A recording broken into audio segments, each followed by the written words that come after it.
Sunrisers அணிக்கு தாவும் Rohit Sharma Kavya Maran பிளாங்கு check கொடுத்ததாக தகவல். உண்மை என்ன?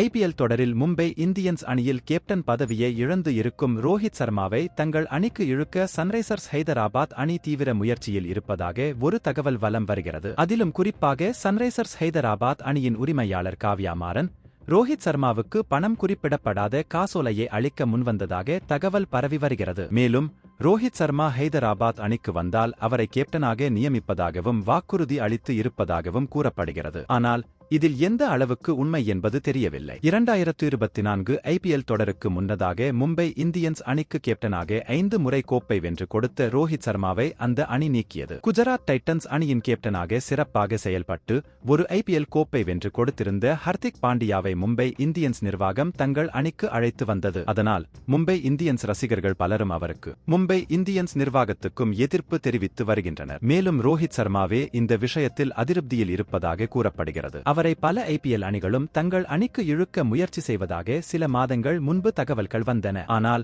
மும்பை இந்தியன்ஸ் அணியுடனான ஒப்பந்தப்படி அவர் 2024 ஐபிஎல் தொடர் முடிந்த பின்பே அந்த அணியை விட்டு சிக்கலின்றி விலகலாம். இந்த நிலையில் 2025 ஐபிஎல் தொடரில் மெகா ஏலம் நடைபெறவுள்ளது. அதற்கு முன் ஒவ்வொரு அணியும் 4 வீரர்களை மட்டுமே தங்கள் அணியில் தக்க வைக்கலாம். மும்பை இந்தியன்ஸ் அணி நிச்சயம் ரோஹித் சர்மாவை தக்க வைக்காது என கூறப்படுகிறது. அப்படியே அந்த அணி தக்க வைக்க விரும்பினாலும் ரோஹித் சர்மா அதற்கு ஒப்புக்கொள்ள மாட்டார் என கூறப்படுகிறது. 2024 ஐபிஎல் தொடர் முடிந்த பின் அணி மாற்றம் செய்ய முடியுமா என தெளிவாக தெரியாத நிலையில் 2025 மெகா ஏலத்துக்கு முன்பாகவே ரோஹித் சர்மாவை அணி மாற்றம் செய்ய சன்ரைசர்ஸ் ஹைதராபாத் முயன்று வருவதாக தகவல் பரவி வருகிறது. அதிலும் காவ்யா மாரன் பணம் குறிப்பிடாத காசோலை கொடுத்ததாக கூறப்படும் தகவல் உண்மையாக இருக்க வாய்ப்பு குறைவுதான். ஐபிஎல் விதிப்படி ஒரு வீரர் அணி மாற அவரது தற்போதைய அணியுடன் மற்ற அணி பேச வேண்டும். நேரடியாக வீரர்களுடன் தொடர்பு கொள்ளக்கூடாது. கிரிக்கெட் செய்திகளை உடனுக்குடன் அறிந்து கொள்ள நியூஸ் கிரிக் சேனலை சப்ஸ்கிரைப் செய்து பாருங்கள்.